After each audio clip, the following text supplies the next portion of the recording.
अस्सलाम वालेकुम प्यारे बच्चों। आज जो सबक हम दर्जा शीशम के उर्दू से पढ़ रहे हैं, शेयर कर रहे हैं, ये इस सबक का अनवान है हकाया। हकाया का मफ़हूम बनता है वाक़या। तो इसमें इस सबक में 3 वाक़ा 3 हकायत पेश किए गए हैं और आज हम इन 3 हकायत के बारे में गुफ्तगू करते हैं और इनका मफ़हूम मैं आपके सामने बयान करता हूँ। आप इस मफ़हूम को समझने की कोशिश कीजिए।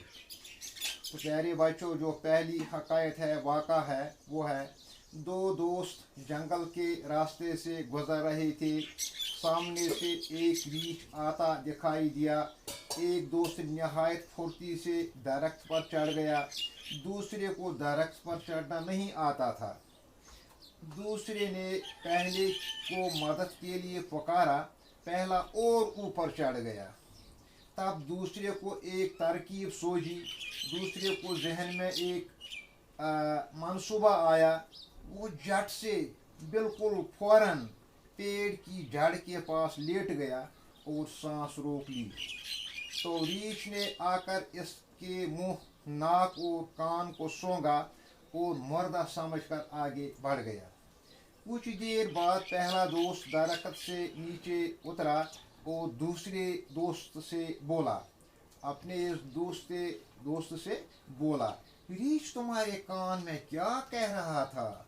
दूसरे दोस्त ने जवाब दिया, वो रीछ मुझे कह रहा था कि खुदगर्ज लोगों की दोस्ती पर भरोसा मत करना।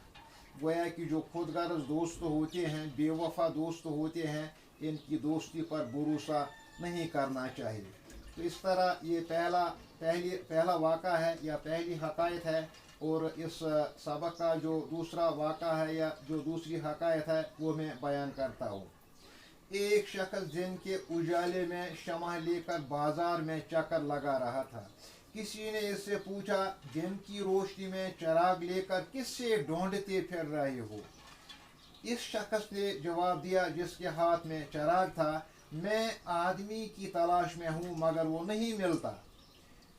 दूसरे शख्स ने यह सुनकर कहा, जनाब बाजार में तो इतने आदमी हैं कि खवे खवे से खवा चल रहा है कि कंधे कंधे से मिलाकर लोग चल रहे हैं। बहुत बड़ा हुजूम है बाजार में। तो इसने कहा, मैं ऐसे आदमी को ढूंढ रहा हूँ। गोया कि जिस आदमी के हाथ में मशल थी, चिराग था, शमा था, जो रोशन शमा था, उसने क्या कहा, मैं ऐसे आदमी को ढूंढ रहा हूँ जो गुस्से और लालच के मौका पर भी अपने आप पर काबू रखे।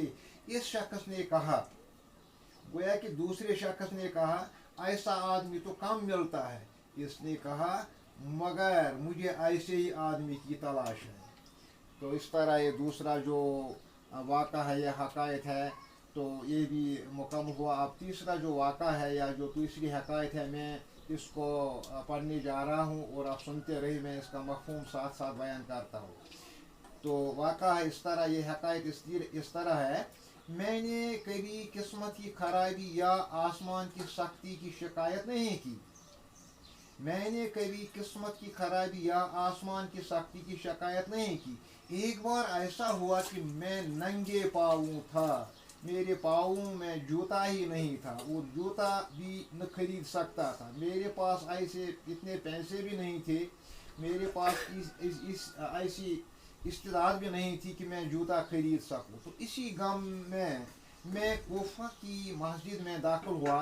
वहाँ मैंने एक आदमी को देखा जिसके पाँव ही नहीं थे। गोया कि इस आदमी को देखा जो पाँवों के बगैर ही था। मैंने खुदा की नेमत का शुक्र अदा किया और अपने पास जूता न होने पर सब्र किया। प्यारे बच्चों, मैं समझता हूँ कि ये आज के लिए काफ़ी है और इंशाल्लाह अगला सबक हम कल पढ़ते हैं।